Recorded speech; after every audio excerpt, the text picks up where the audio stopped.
G'day, I'm Barry Deister, the Treasurer of the Blackheath History Forum. We would like to pay our respects to the Darug and Gundungara peoples on whose lands the forum normally meets, and to their elders, past and present. This is the last of the talks in the 2020 session of the Blackheath History Forum. We're meeting rather unusually, not face-to-face, and we particularly want to acknowledge Emily O'Gorman and Kate O'Neill's assistance in managing this technology so that our speaker and our audience can be in immediate contact with each other. At the end of Terry Irving's talk, as many of our viewers will already know, there'll be time for questions, so get them ready while he's talking. Terry is going to talk about his new biography of Gordon Childe. Our annual lecture is called the Gordon Childe Annual Lecture. When we were founded in 2009, so long ago, as a forum, the committee decided to name its lecture after Gordon Childe, not only because he was an eminent and internationally known historian who had spent his holidays in Wentworth Falls and spent his last day in Blackheath, but because he was perhaps even more than that.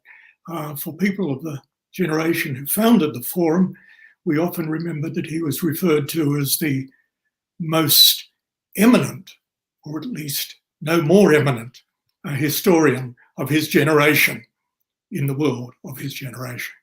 So it wasn't just a kind of idle, whimsical decision to name the lecture after Gordon Childe.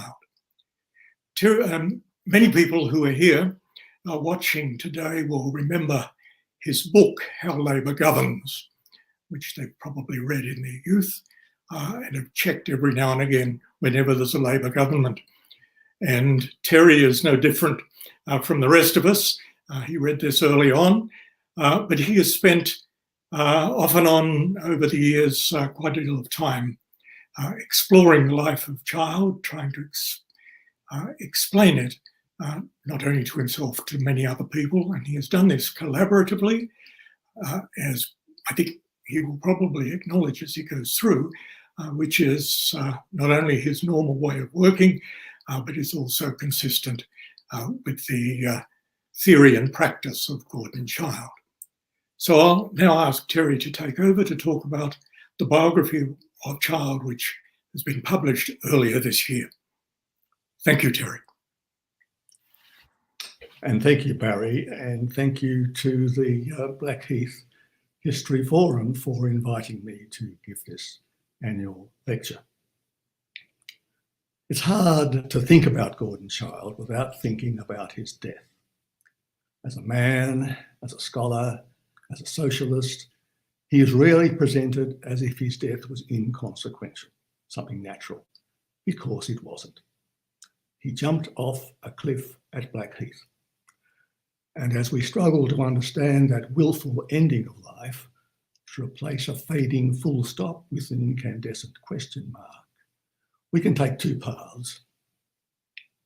Taking the first path, one gathers arguments about Childe's experiences in the last few months of his life, because on this path, suicide is regarded as such a denial of life's worth that something must have happened near its end to upend it. Some existential crisis must have occurred. For example, he must have been suffering from depression because he was old, ill, and without family. Or he was politically disillusioned because Khrushchev's secret speech about Stalin's crimes and the Soviet invasion of Hungary had killed his communist faith. Or he was experiencing an epistemological crisis because younger scholars were undermining the foundations of his contribution to archaeology. Or more mundanely, that he was suffering intellectual burnout. Having completed his life's work and there's nothing else in his life, he might as well end it, Did you see that line being run in The Good Weekend about Childe just a few weeks ago? You'll notice anyway that each of these explanations assumes that Childe's suicide was the result of private issues. The focus is on Childe as an individual in 1957. The difficulty with this path is that the biographer could find evidence in Childe's final months that contradicts, or at least weakens, the assumptions of these arguments. The alternative path is to try to understand his death in relation to his whole life, as a man, as a scholar, and as a socialist. In tonight's lecture, I will talk about his socialism. This is not, however, as limiting as it may seem, for my book clarifies for the first time that Childe was a revolutionary socialist before he was an archaeologist, and that his socialism influenced his archaeology. I think there's a direct line between his early political life and his final and fatal political act at Blackheath. And Childe thought so too, writing calmly and rationally a suicide note that is not just about himself, but about a social problem. When did Childe become a socialist? There were some early shaping moments. He grew up in the rectory of St Thomas's Church of England in North Sydney. The rector, his English-born father, leant toward the Oxford Tractarians in church politics. His colonial-born mother was from a family, the Gordons, who were important members of the colony's Anglican establishment. They supported the opposing evangelical tendency. So there was possibly a culture of theological argument in the rectory that may have sparked a young boy's interest in ideas. As far as we can tell, there were no political arguments. Childe grew up in a conservative family in a conservative suburb. It may have been religion that began Childe's radicalisation. His mother died when he was in his last year at Shaw, the Sydney Church of England Grammar School. A few months later, he translated from the Greek an elegy by Xenophanes of Colophon, a religious skeptic who lived in the 6th century BCE. Childe's translation put the emphasis on the immorality of religion when it upheld the power of the state. Appearing in the school magazine, it was his first publication. A few years later, as an undergraduate at Sydney University, he was the secretary of the Social Service Department of the Men's Christian Union. His religion, it seems, was drawing him away from state worship and into a critique of social arrangements. The year before Childe enrolled at Sydney University, the first majority Labor governments in the world were elected in New South Wales and in the Commonwealth. His years as a student, 1911 to 1913, coincided with the failure of the New South Wales Labor government to implement those elements of party policy most desired by working class militants.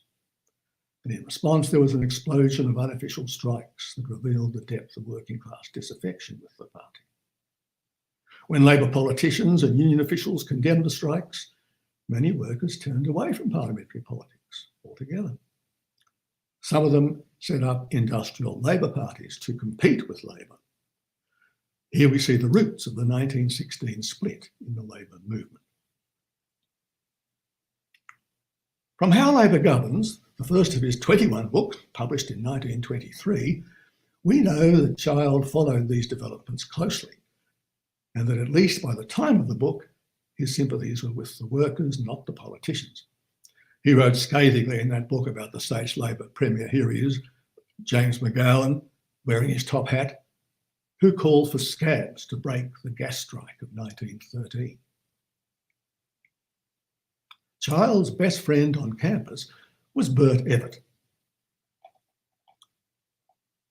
In 1913, Childe and Evatt were campus characters, known for their careless dress and socialist principles.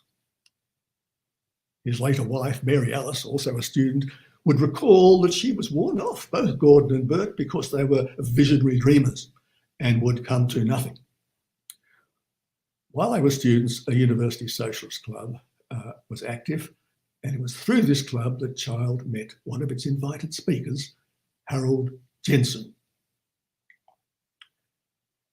Childe read Jensen's book, The Rising Tide of Socialism, an exposition of Australian socialism.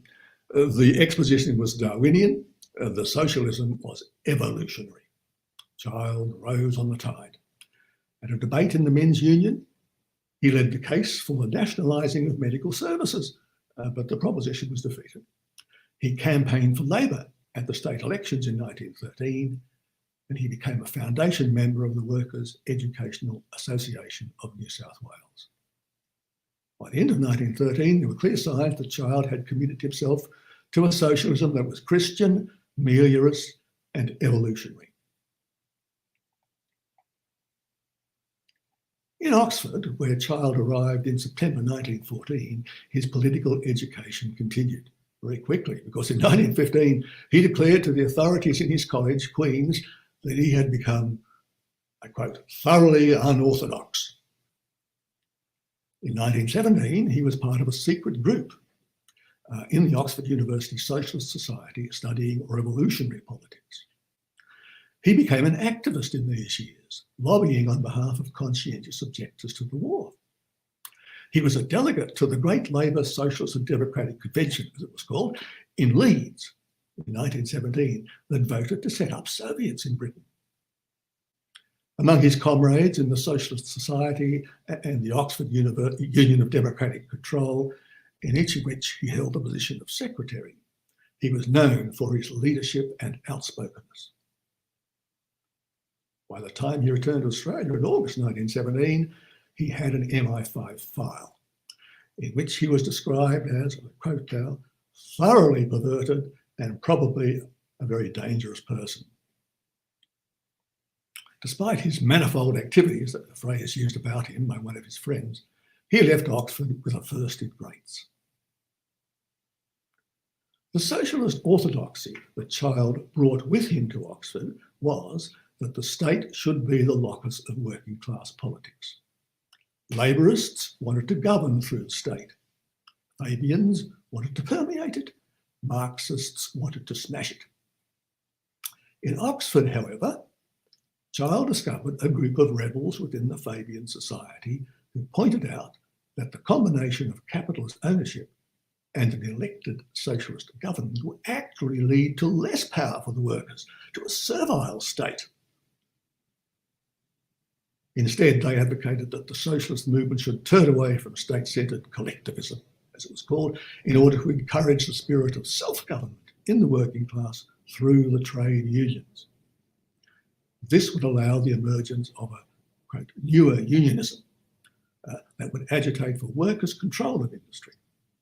They had a vision. If economic resources were vested in cooperatively run, industry-based occupational groups, an ideal society would emerge, characterised by devolved self-government, civil society pluralism, and a state representing consumers rather than dominant capitalists and subordinate workers.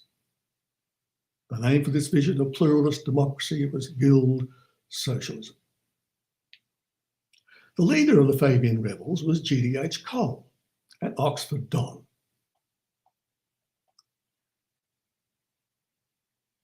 A few months after Childe joined the Oxford University Fabian Society, Cole persuaded it to commit to political and industrial democracy through class-conscious unionism. As this was a clear rejection of the strategy of permeating the state, a break with the central Fabian Society was inevitable. In 1915, Childe followed Cole into this new organisation, the Oxford University Socialist Society. Cole was also the theoretician of Guild Socialism, and here too Childe became a follower. Childe's journalism in Australia is full of phrases and ideas from Cole's 1913 book, The World of Labour. Through Cole, Childe was able to connect to the fashion in British political philosophy for pluralist thinking about the power of the state and about popular sovereignty. In particular, Childe learned to base his approach to democracy on Rousseau's concept of the general will, rather than the liberal concept of representation. A second influence on Childe was Hegelian Marxism, to which he was exposed through his friendship with Rajani Palm Dutt. They had much in common, both highly intelligent, both opposed to colonialism and war, and both kind of foreign. Dutt's Indian father was a medical doctor in Cambridge, while his mother was Swedish. For his part, Childe never forgot that in Britain he was regarded as a colonial. After meeting in the Socialist Society, they became close friends. Almost every day they walked, organised and socialised together. As Dutt recorded in his diary for Thursday the 9th of November 1916, "Out with Childe in afternoon, much pleasant philosophy." When Dutt was conscripted and then jailed for refusing to serve, Childe ran a campaign to obtain his release from the army. He was released because the government feared that making Dutt a martyr would arouse nationalist disaffection among the Indian troops. In 1917, Childe and Dutt shared digs in Oxford. According to Dutt, there in the somewhat cramped surroundings of a tiny common working and sitting room, we pursued our arguments on Hegel and Marx far into the night. For his diary, he summed up their shared experiences. "Living with Childe's pleasant and constant companionship made it without question the best term I have ever had. It went off perfectly and we did not tire of each other's company." But Childe was also significant. It was his closest relationship as an adult. It was certainly the only one involving a domestic arrangement. They remained friends, continuing to spar about Hegel and Marx into the 1940s.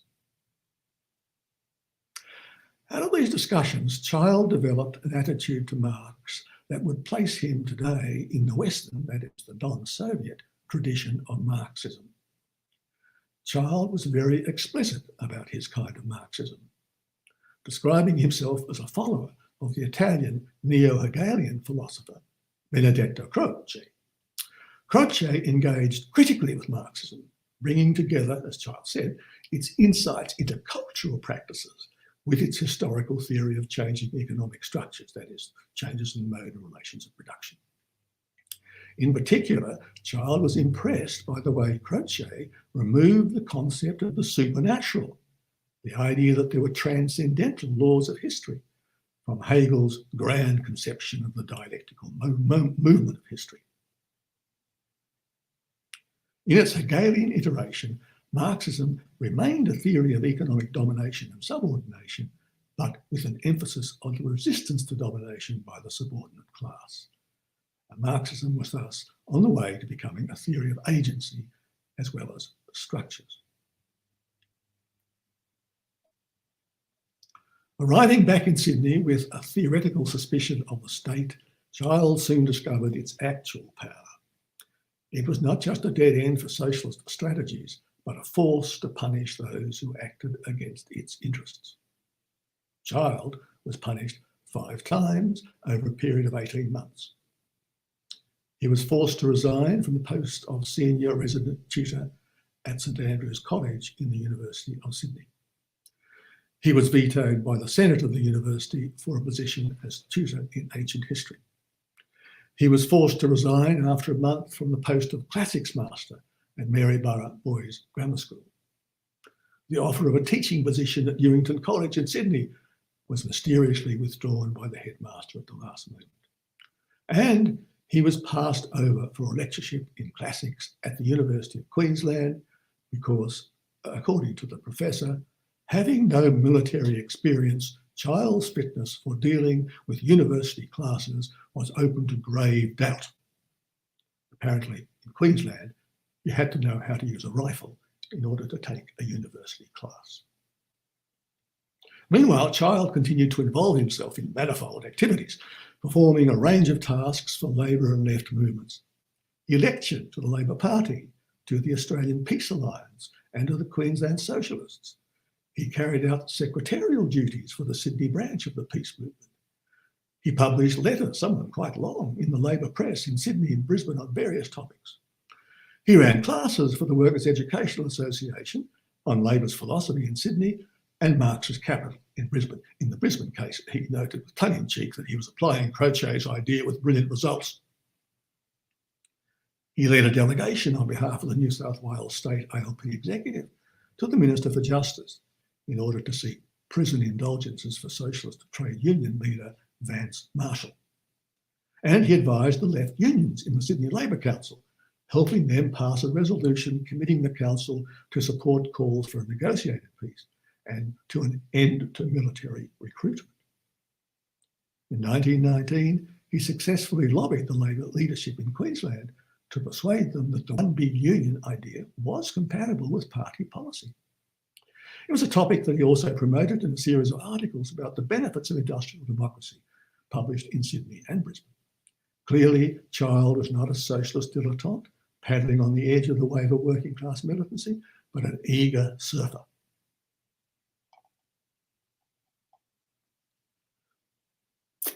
Vance Marshall has left us a picture of Childe in action in those years. At meetings where, Vance says, the fiery spirits were gathering, Childe would rise in ungainly fashion to his feet. His speech was slow, measured, scholastic, no vigour, no fire, but insistent, relentless, hammer-like. Like others who, though not born of the working class, come to the working class knowing that therein lies the pulsating heart of humanity's progress, he out-Heroded Herod in the espousal of its ideals. One theme alone marked the tenor of his logic. No compromise, no compromise, no compromise. After a year in Sydney, another year in Brisbane, Childe returned to Sydney to work as the private secretary of the New South Wales Labor leader, John Story. It's not hard to imagine why he took the job, having been blocked so many times from earning a steady middle-class income. The more interesting question is, did it help him develop his understanding of Australia's path to socialism? Was he able to help Labor take a few steps down that path? Or was it an unexpected moment of compromise? Did he compromise? Oh, yes. The militant workers whom he had championed in Brisbane were calling for revolution in Sydney, but he was advising a government that did not have the parliamentary numbers nor the required solidarity to respond. He was, moreover, complicit in the government's failure to fulfil its pre-election promises. He was unable to stop it cutting wages and increasing the state debt. Childe was shocked that under a Labor government, unemployment continued to increase. He admitted all this in London. He knew that he was on the wrong side. Was he able to insert a little socialist consciousness into the workings of this Labor government? No. He tried hard to promote the state enterprises, especially in their economic and social contributions to the state, but to no avail. Did he learn something about the impediments to a parliamentary transition to socialism? Yes, he did. He discovered that the public service establishment would never tolerate a radical socialist in their midst. But what kind of socialist was Childe at this moment? The question at the root of Childe's thinking in Australia was, how could a socialist movement, with its strength in the working class, develop and come to power in this country? You may be surprised to learn this was not an unusual question at that time, and that how Labor governs was not his last word on it. In fact, Childe moved through three separate but related positions on this question. When he arrived back in Australia in 1917, he was more interested in the power of the unions than Labor's parliamentary strategy. His friends even detected that he leant towards direct action. By early 1919, he could see syndicalism's limitations, and having moved to Queensland, he could see what a progressive Labor government could do, especially when key workers organised on industrial union lines were prepared to act militantly, and thus pushing the party to the left. He started to campaign to get the Labor Party to support the One Big Union movement and workers' control in the state enterprises. This, his second, or politicalist movement, politicalist was a term that Childe coined for parliamentarism. This, his second or politicalist moment, was when he began to write How Labor Governs. He continued to write it while he was a political minder and researcher for the Labor Premier in New South Wales. At the end of 1921, that Labor government sent him to London to keep it up to date on advanced democratic legislation. That was the phrase they used. By the time he got to England, he was thoroughly disillusioned with politicalism. So the mood at the front of this book is positive, but by the end it's negative. He begins by describing how an Australian proletarian democracy, that's his phrase, set out to form a political party that would represent the working class in a bourgeois parliament. Then he shows how the mechanisms that it used, the pledge, the party conference, the caucus of members in parliament, these mechanisms were unable to achieve that form of class representation. He went on to show in the second half of the book that the revolt of the industrialists, as they were called in the movement, the industrial unionists, the left-wing unionists, against the politicians, also failed, leading not to the one big union, but to union bossism. The analysis on How Labor Governs was a major advance in our understanding of the impediments to parliamentary socialism. It was, however, lacking in one major respect. It did not provide the analysis of the class relations between capital and labour that would show the futility of parliamentary socialism. In 1922, Childe published an article with the title, When Labour Ruled in Australia by an Ex-Ruler. In it, he went beyond the analysis in How Labour Governs in order to refute the basic assumptions of labour/socialism. Capitalists, he wrote, can always circumvent Labour's pro-worker legislation by inflation, capital strikes and so on. Secondly, the state will always use violence against militant workers. Thirdly, capitalist financial power will strangle the socialist enterprises of progressive Labor governments. So I was watching that happen in Brisbane and Sydney. Socialism, he decided, will never be achieved through duly compensated expropriation enshrined in legislation. So Childe had finally arrived at his third position, a class analysis of labourism. He published it in London in the Labour Monthly. When Childe returned to London, he joined the Labour Research Department and hooked up with his old friends, the former Young Fabian rebels, many of whom were now members of the Communist Party, including Rajani Palmdutt, the founding editor of Labour Monthly. Childe was now open to a new kind of political dynamic among socialists. In Sydney, that dynamic was skewed by the fatal attraction of parliamentarism. A revolution of the Leninist kind was barely on the horizon. In Britain, however, a large section of militant workers and many radical intellectuals were captivated by the Bolshevik Revolution. Historian Kevin Morgan has coined the term non-party communism to describe this left culture, picking up the idea that these were communists who didn't join the Communist Party. This non-party communism survived into the mid-1920s. And through the Labour Research Department, which would publish How Labour Governs, Childe was soon immersed in this non-party culture of communism. Childe remained a non-party communist for the rest of his life, happy to associate himself with communist organisations and campaigns.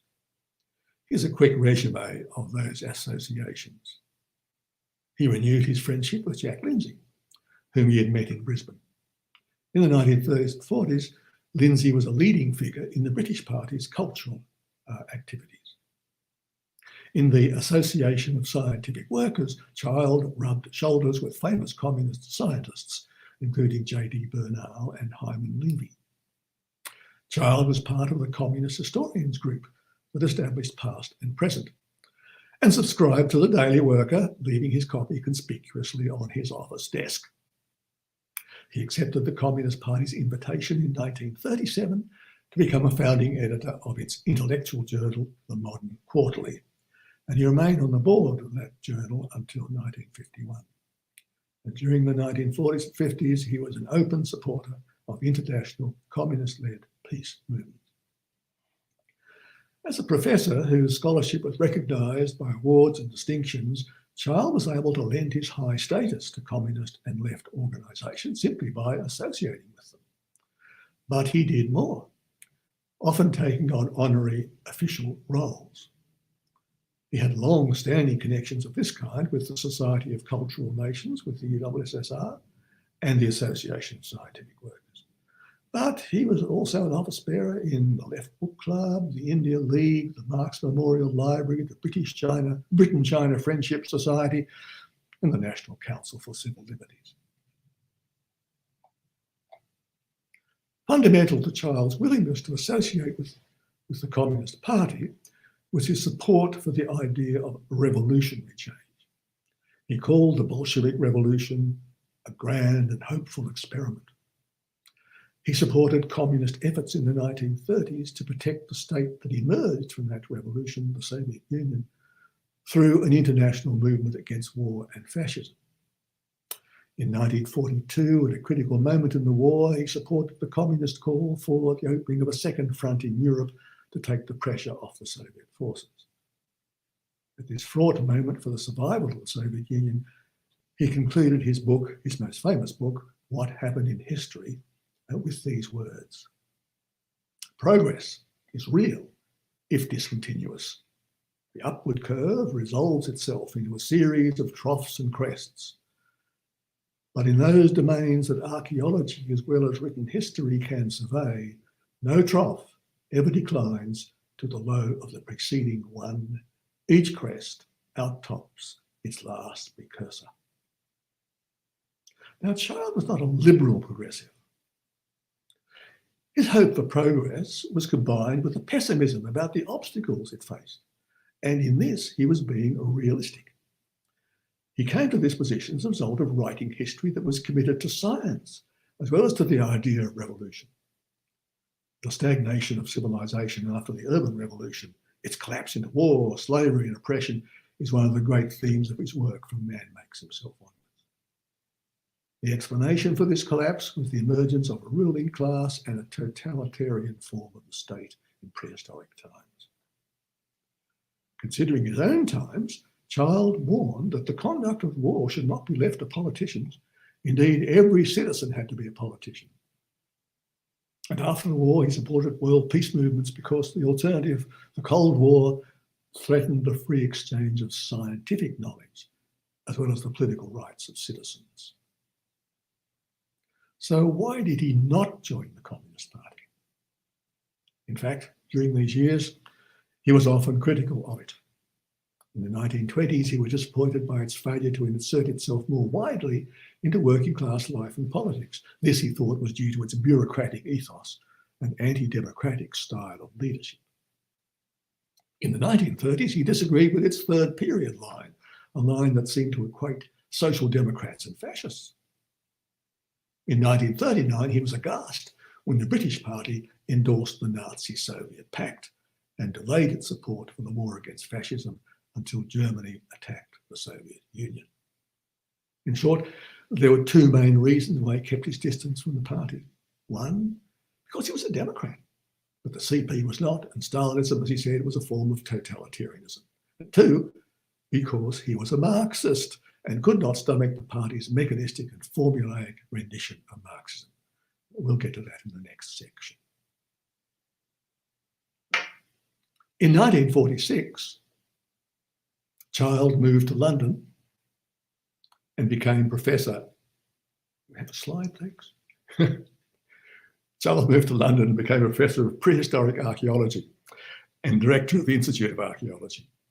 London was also the centre of British communism's intellectual world, and Childe was quickly assuming national roles in organisations where the party had influence.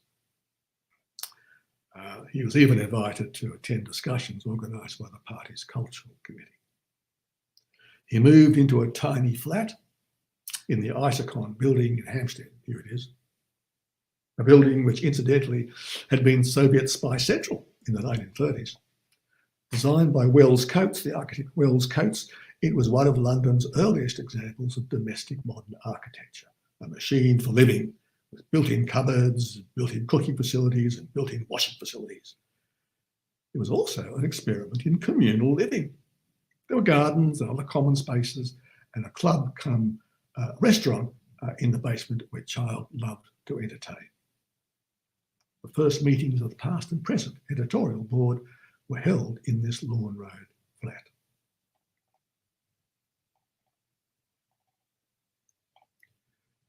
In 1938, Childe and Dutt had a falling out.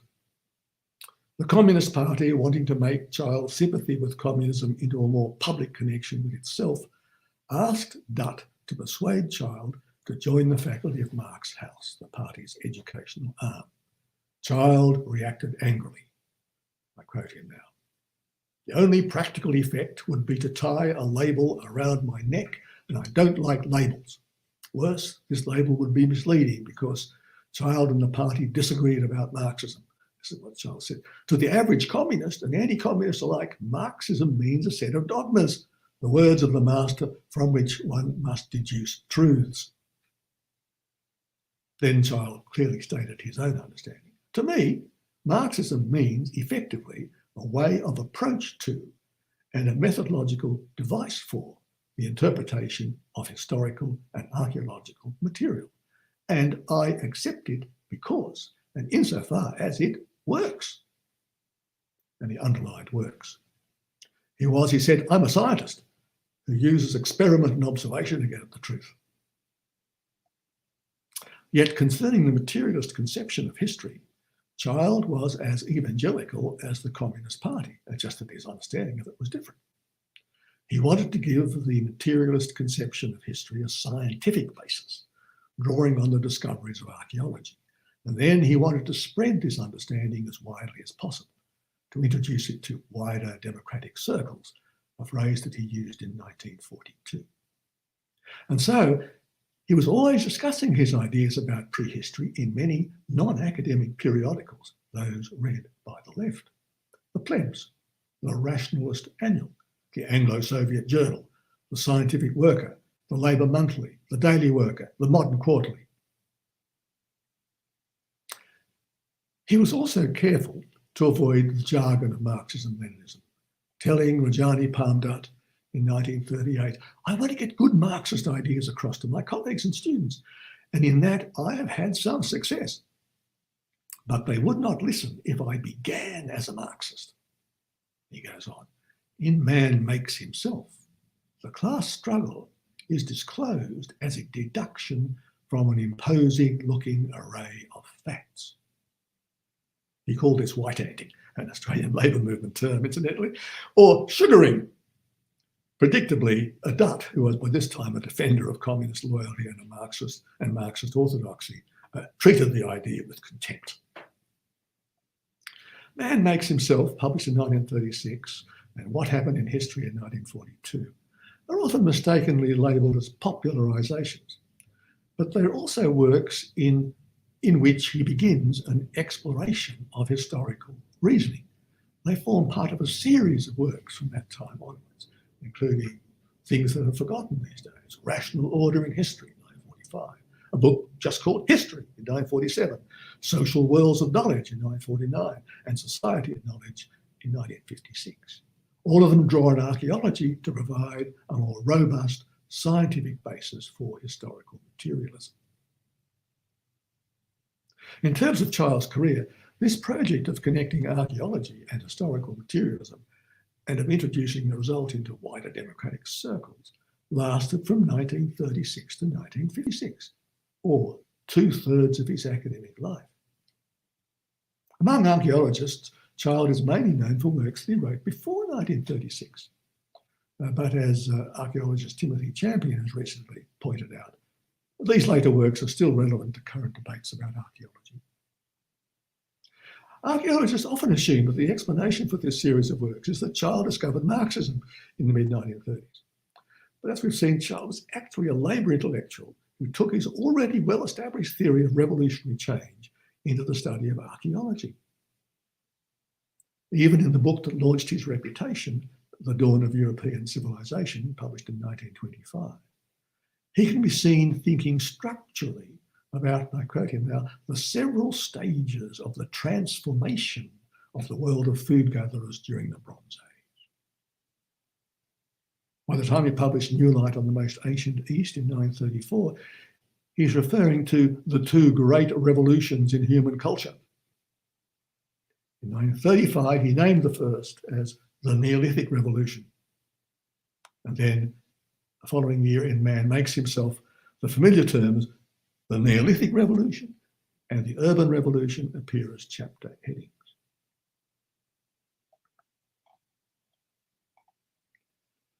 Childe arrived in Sydney on his 65th birthday in April 1957 and was soon as busy writing, travelling and lecturing as he always had been. He finished the manuscript of his last book, The Prehistory of European Society, and wrote articles for Past and Present and Antiquity. He also wrote an autobiographical essay and a valediction to archaeology, setting out his ideas about the main tasks confronting archaeology in Britain, a very communist thing to do. He crisscrossed the country, writing in trains and in hotels, for he was hardly in one place for more than a few days. He reconnected with his family in Sydney, and another branch of the family in Darling Downs. He visited archaeologists, notably John Mulvaney in Melbourne and James Stewart in Bathurst. And he visited leftists, including the Evetts in Sydney, Russell Ward in Armidale, Bob Golan in Canberra, and Brian Fitzpatrick in Melbourne. He lectured to history societies in Sydney and Adelaide, and to undergraduates in Canberra and Melbourne. He lunched with Percy Stevenson in Sydney before going to a performance of Hamlet. He delivered a guest of honour talk on ABC Radio and accepted an honorary doctorate from the University of Sydney. He was interviewed by the Daily Telegraph in Sydney and the Age in Melbourne. He hiked in Tasmania. He looked for lyrebirds and the Dandenongs. And in between, he spent several short breaks at Katoomba, staying at the Carrington, from where he travelled to Jenolan Caves, to the Southern Highlands, and to his childhood family retreat overlooking Wentworth Falls, Chalet Fontenelle. Then, in October 1957, his body was found at the bottom of a cliff near Govett's Leap in the Blue Mountains west of Sydney.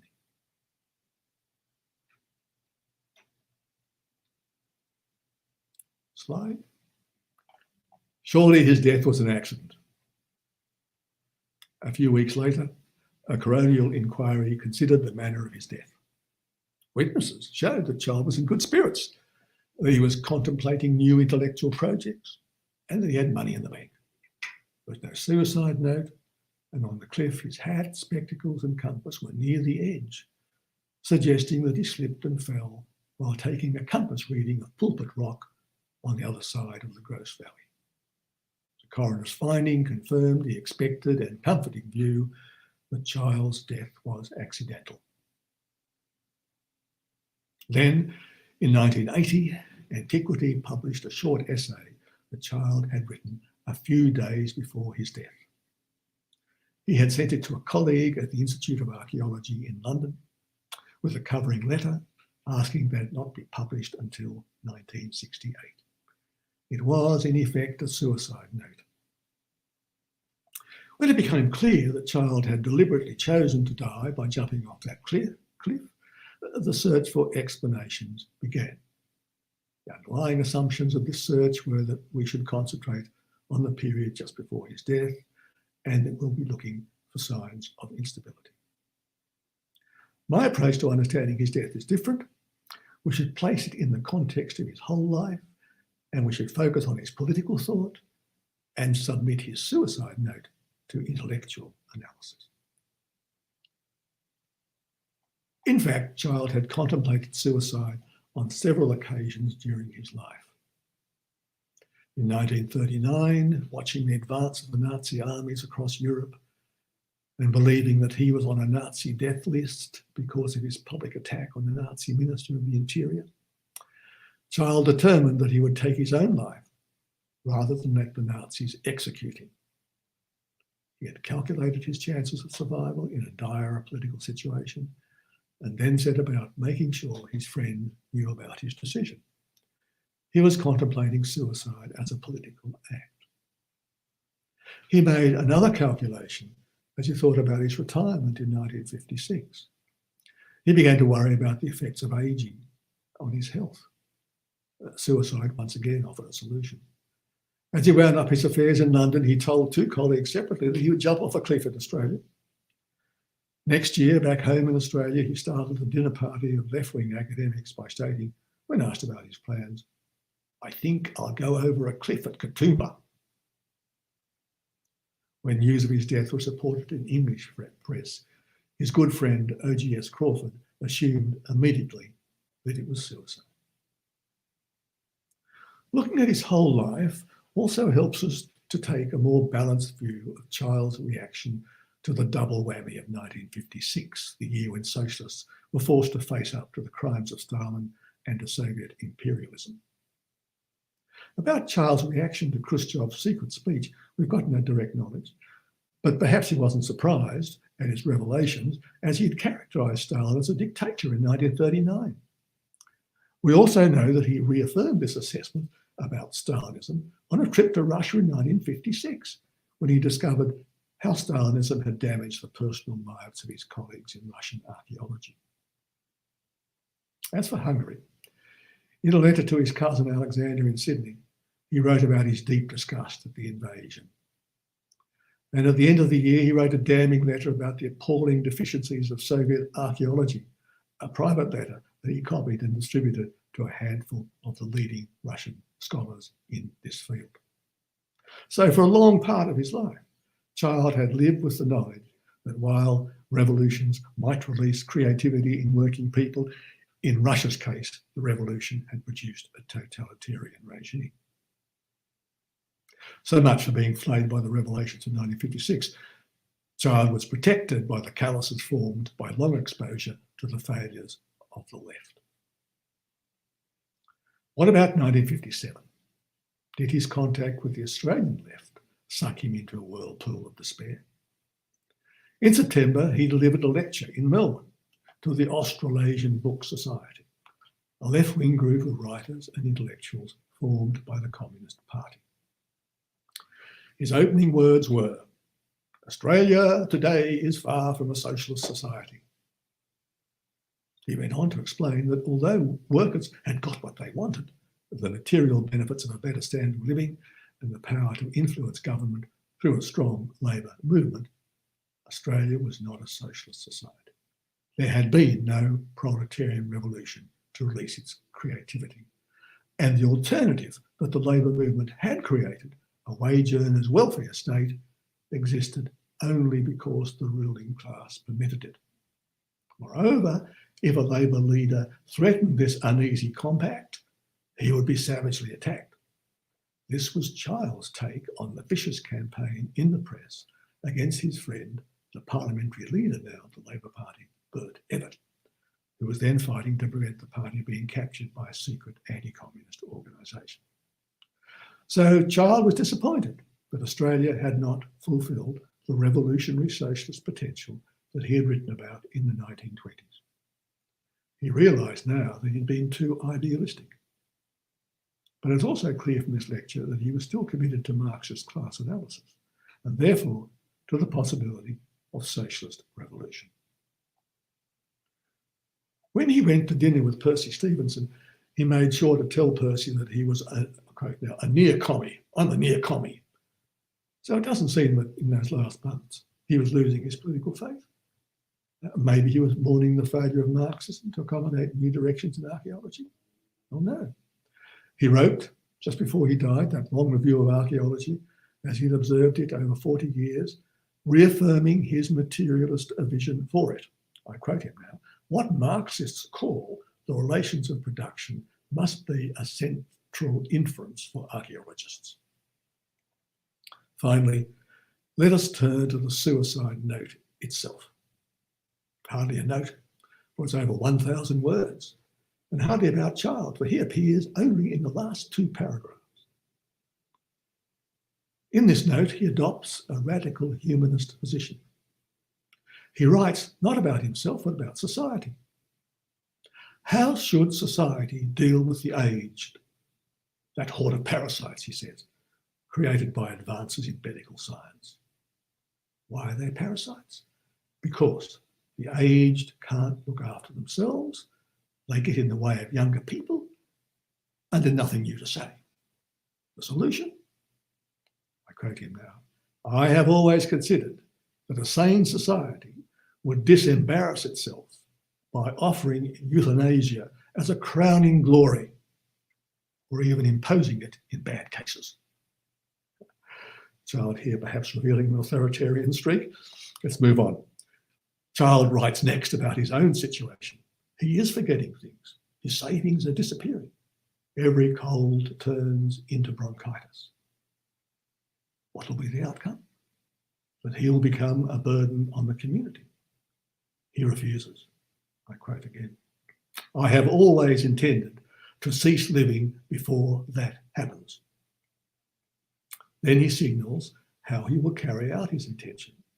Quote, an accident may easily and naturally befall me on a mountain cliff. Then follows the intellectual justification. The British prejudice against suicide is utterly irrational. To end his life deliberately is in fact something that distinguishes Homo sapiens from other animals, even better than ceremonial burial of the dead. This is certainly a suicide note with a difference. It is positive, not despairing. Childe says he's actually quite well at the moment. He invokes our common humanity by reminding us that our lives will end with many desires unrealised. In Childe's case, he says, I see no prospect of solving problems in prehistory that interest me most. And he lacks the willpower to face the discomforts and anxieties of travel in the USSR and China. Why did he mention Soviet Russia and Communist China? As a gesture of social solidarity, but also as a reminder of the revolutionary processes that we should be desiring. Then he expresses his love of his native land. He has returned to the Blue Mountains. Now, he says, I have seen the Australian spring. I have smelt the boronia, watched snakes and lizards, listened to the locusts. There is nothing more I want to do here. Nothing I feel I ought and could do. I hate the prospects of the summer, but I hate still more the fogs and snows of a British winter. He had already explained that he did not want the manner of his death to hurt his friends, hence that careful arrangement of artefacts on the edge of the cliff and the embargo placed on the suicide note. Now he concludes with words that cannot be twisted to suit an argument about either existential despair or mental instability.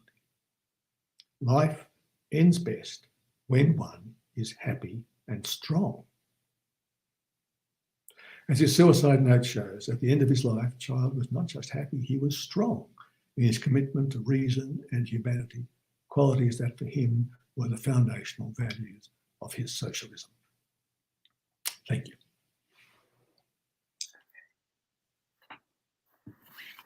Thank you, Terry. Barry. Normally, when we meet face to face, there is 10 minutes in which the speaker can catch their breath, meet people. I might have a sip of water. And yes, I think you should have at least a few seconds of a glass of water before we have questions. I can't see on the side of my screen any questions at the moment, so I'll have to invent some. And this will give us a couple more seconds for you to catch your breath. One of the things that struck me in reading your book, both the first and the second time, and probably will when I read it again, because I drew comparisons with my own youth at Sydney University and probably your youth at Sydney University, was the fact that the whole of his scholarly life, or at least on the edge of it, was resistant to racist and ethnocentric explanations. And yet he grew up in the early days of an explicit white Australia policy. Now, you also emphasise that he is not a European scholar, he is a global scholar in which much of the archaeology reaches Europe, or the knowledge of tools and material culture comes from outside Europe, which I suppose is one thing that he might have picked up against the preaching of his father, because the pews that he sat in would talk about the Middle East quite often, or despite the fact that the religious denominations in which he grew up were all Western European. In fact, he started off in a non-European religion. So I wonder if you could go back to that early time and find sources of his kind of global and anti-sectarian, anti-racial, and lifelong commitment. Or is that asking too much? It is asking a great deal. I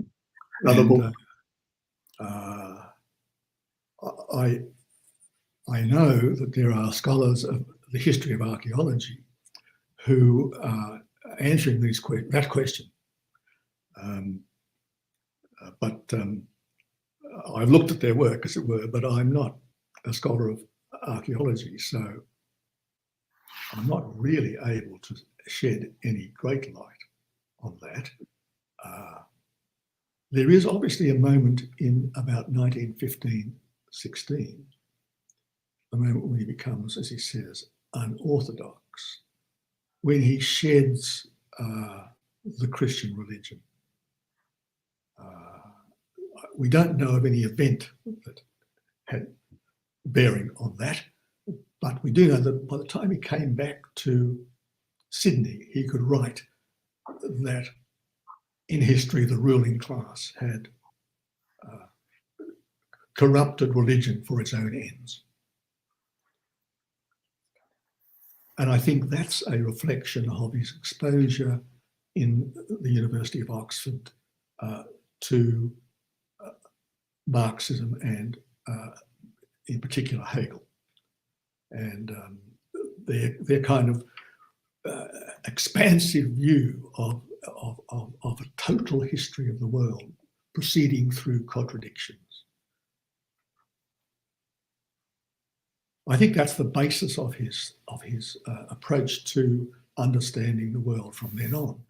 The way it works out specifically in relation to racism, I'm afraid I can't help you because I just don't know enough about Childe's views in that area. But perhaps I've said enough. Let's move on.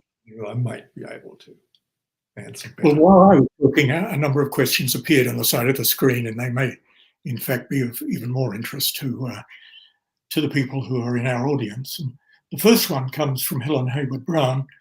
Could you tell us more about his personal life and relationships, particularly to the end of his life? Okay, right. Well, it's a bit of a myth that Childe was a loner. He had a network of close, intimate friends that he was able to relate to in terms of their personal names, and they would refer to him as Gordon. I mean, this is at a time when scholars always referred to each other by their surnames, last names. He was very close to a man called Crawford, O.G.S. Crawford, another famous British archaeologist, also a Marxist for part of his life. He was close to a number of people on the left, of course, Jack Lindsay, Bert Evett. I guess what is at the back of this question perhaps is, was Childe homosexual? And all I can say on that point is that there's no evidence that Childe lived a homosexual lifestyle. He was not seen in gay clubs in Soho and so on. We don't know of any personal relationship that might have gone beyond, affection and normal collegiality. But on the other hand, there's a whole series of moments during his life where it's fairly clear that he prefers the company of men. As I won't go into the name because there's too many of them, so it's in the book. And I think one can say, therefore, that Childe's sexual orientation was homosexual, but remember that the laws at that time made overt homosexuality illegal. It was a crime. And Childe may well have just been, very circumspect and very conscious of the dangers that he was running, and decided that he would not engage in any overt homosexual behaviour or living a homosexual lifestyle. All right, does that get you some of it? We have a question from Kate. Oh, yes. Potential of the Chinese. Okay. Right. Well, one of the things that I recently discovered as a result of some contacts with some Chinese scholars from Beijing is that Childe had some correspondence with Chinese archaeologists at the end of his life. Now, I think what Childe was doing at this stage was trying to come to grips with the Marxist idea of the Eastern totalitarian form of state development. And that may well mean that he was trying to find evidence as a result of what Chinese scholars were discovering, Chinese archaeological scholars were discovering, about the creativity of the Chinese people. And one, by extension, one might think that that was something that was released by the victory of the Communist Party in China in 1949. He wasn't alone in thinking like that. His friend Joseph Needham, of course, is the prize example of that pro-Chinese communist attitude. I think that's about all I can say at the moment. There is a group of scholars in Beijing quite interested in Childe, and perhaps they will come up with something. Thanks. There's a question from Richard White, which has been channeled through Catherine Bishop. Yes. What about Childe's attitude during the Second World War? Okay. Well, as I said at the beginning of the war, he was dismayed by the fact that the Communist Party in Britain, like communist parties elsewhere in the world, broke the anti-Nazi United Front after the Hitler-Stalin Pact. Childe throws himself into the activities of the Anglo-Soviet, the Society for Anglo-Soviet Relations, Cultural Relations, and he becomes quite a figure in Britain. He's seen, for example, having drinks with Ivan Maysky, the Soviet ambassador in Britain. He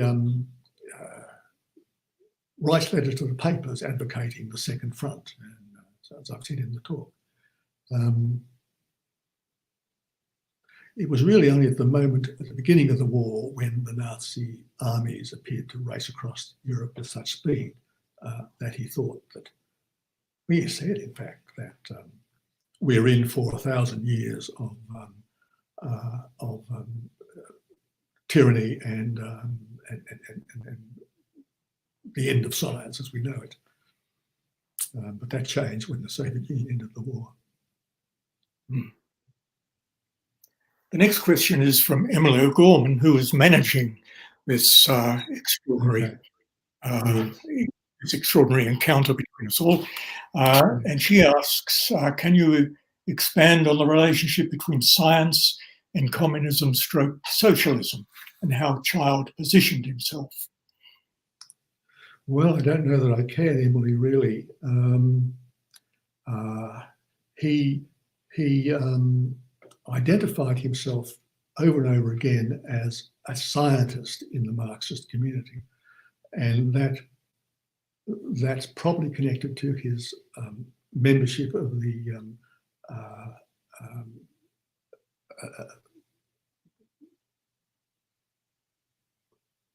whatever it's called, the name, the communist-led Association of Scientific Workers. That's what I'm thinking of.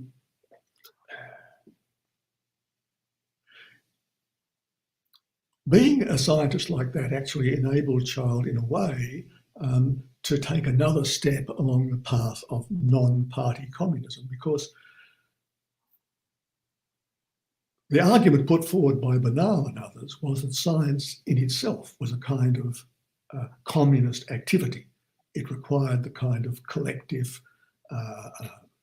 social and intellectual activities that ought to be the characteristic of the ideal communist society. And so in that sense, he was able, as it were, to maintain his distance from the Communist Party at that stage because of it. That's about all I can say, Emily, I'm afraid. Kate O'Neill has another question. Yes. Would Childe be described as being on the spectrum, maybe Asperger's? This is something that I would be competent to talk about. There is, in one of the conferences devoted to Childe's work since his death, a former student said that he may well have been on the Asperger's, that he was on the spectrum. But I don't, I mean, in the book, I discuss his fears that he might have been schizophrenic and that he was inclined to have an inferiority complex. I think that's probably as far as we can go in terms of the psychoanalytic view of Childe. There's no medical evidence that he was ever withdrawn or whatever. I believe it is said that people on the spectrum are able to memorise great amounts of information. That's certainly the sort of popular conception that I've got. But Childe was just a very dedicated scholar, you might say. He spent his life taking notes. Everywhere he went, he kept notebooks, and they've ended up in the Institute of Archaeology in London, and they indicate his reliance on those notebooks, in fact, to write his books and give his lectures and so on. So I don't know. I think that's probably just... The thing about Childe is that after he died, particularly in the late 50s, there's a moment of anti-communist revulsion against left-wing scholars. Now, I don't know whether there's this is the time when people kept referring to Childe as ugly and weird and strange and so on. I think, well, that's nonsense. I think people are just wanting to find some way of stigmatising him and to take away from his huge contribution to the study of human social evolution and to socialist politics.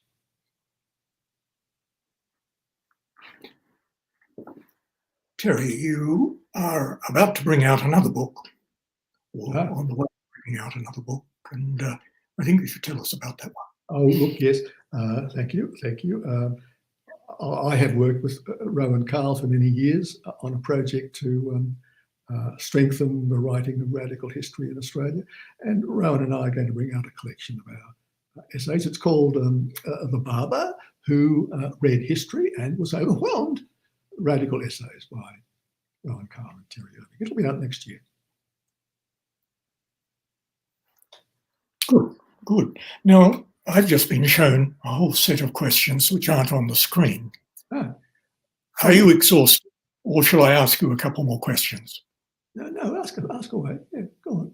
Ask more questions? From Gary. Yes, yeah. Are they all from Gary? Yes. Well, these are from a person you know, Gary Worski.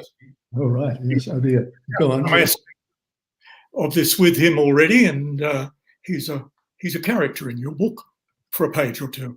So yes. I was hoping he would ask you questions. And his first question is, in what senses was the lure of politics, which is in the title of your book, the lure of politics fatal to Childe? It was certainly fatal. Right. Okay. Well. The reason why that why I've used that title is because those were Childe's words, words that he used about his own transition from being a political activist to being a scholar again. But in a wider sense, they pick up on the underlying idea that Childe presents to socialists, that parliamentary politics is fatal to socialism. So there's a short answer, Gary. I hope that's satisfying. Okay. Gary's second question is, how do you now regard Childe's way of balancing his political commitments and his professional pursuits? Was it a balance, or were they integrated so closely?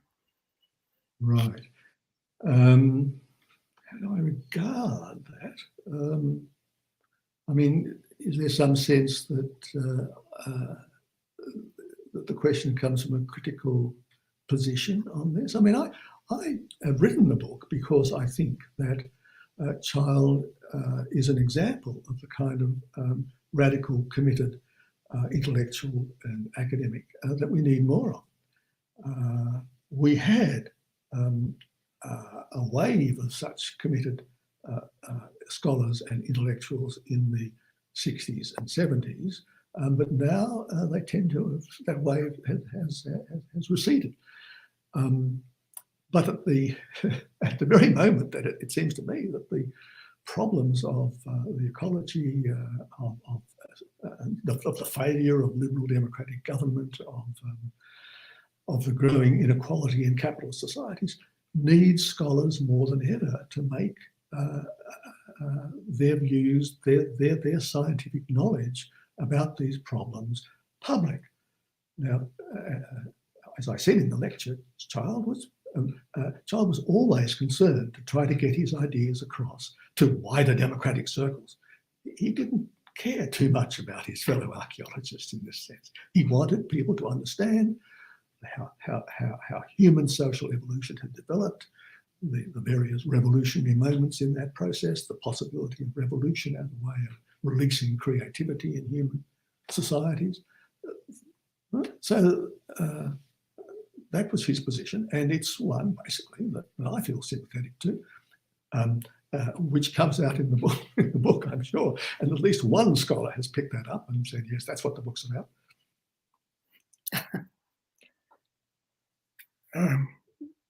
Gary wants to know, and I think other people would like to know as well, how has your long-term engagement with Childe influenced your own life as a historian and as a archaeologist?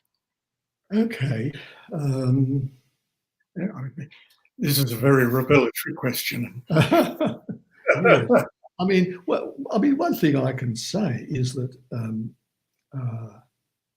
I developed an interest in Childe because I was teaching undergraduate students about the history of working class politics, particularly in Australia. And naturally, how Labor governs is, seminal text in this sort of area. It is, however, a very puzzling book. And so in some senses, this biography is the result of my attempts to explain the meaning of that book to undergraduates in the 70s and 80s, 90s. Has it influenced my own practice? I mean, I was a materialist historian before I became interested in writing about Gordon Childe. I think that the study of ideas is a very central part of being a materialist historian, and I'm basically an historian of ideas, but ideas as they work, as they're picked up, as they're used by people.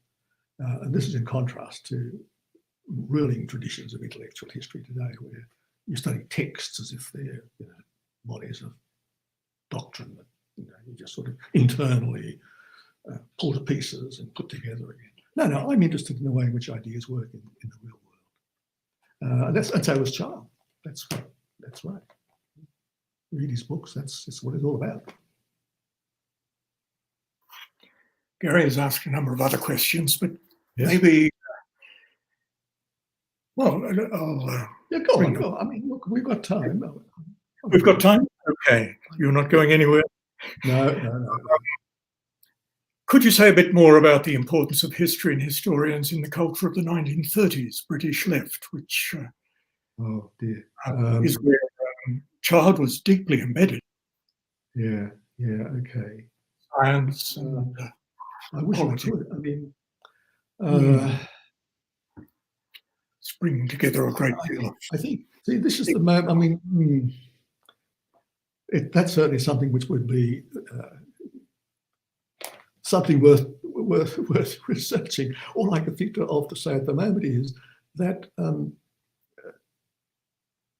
Childe, even in the 1930s, after he joined the board of the Modern Quarterly, was exposed, I think, to a tradition of historical writing that would result in things like A.L. Morton's A People's History of England, and earlier, of course, the works by Cole and Postgate.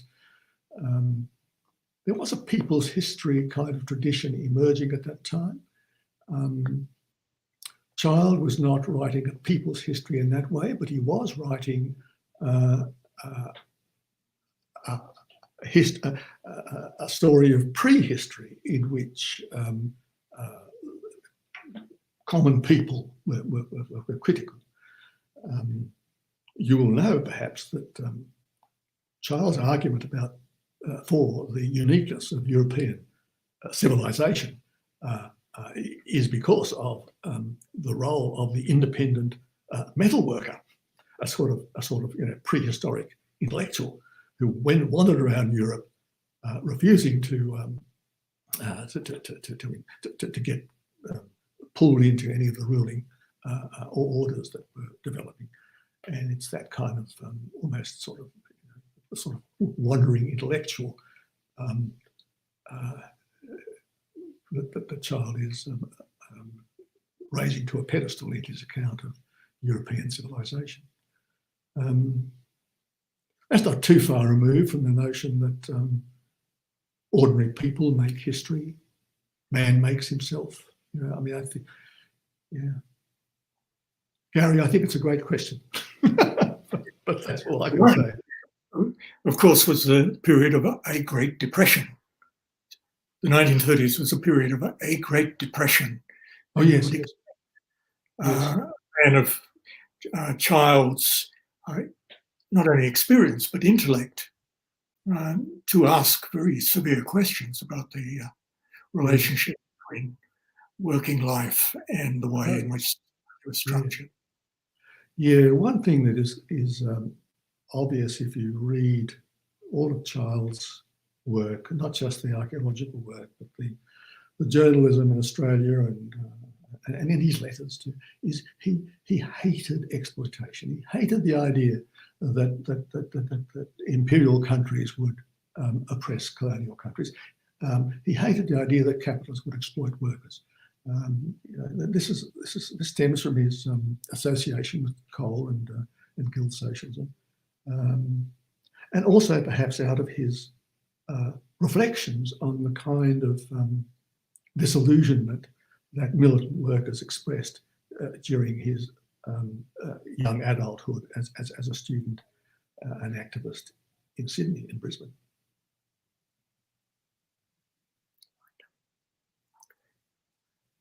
I think you must be exhausted. I'm Probably a bit exhilarated having drink of water, perhaps. but also I think exhausted. The book that you've written is very dense, but very readable. And so people who have been stimulated by any aspect of what you said today should go out and buy the book. The Fatal Lure of Politics is its primary title. We thank you for having written the book, for having spent this much time working through the questions which Childe raised, not only for us, but for himself. And we wish you well in the collection with Rowan Carl, which we will be reading and buying and reading, perhaps next year. At this moment, I'll hand across to our chair, Margot Beasley, who will wind us out. But the Childe Lecture, by the Childe Lecturer, Terry Irving, thank you very much. And thank you, Barry.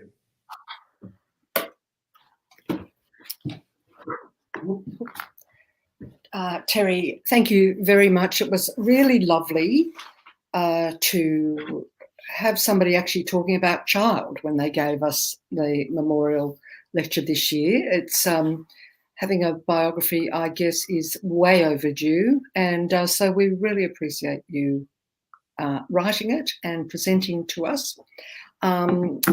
For those of you who have been watching, you'll be aware that this is our final session for the 2020 season of the Blackheath History Forum, which we've presented for the first time online. I would like actually just to briefly say thank you to Emily O'Gorman, who is not on our screens, but my put her, because she's managed the whole thing today. There've been more people than usual involved, and so it's probably been slightly more technologically challenging, but Emily, thank you very much.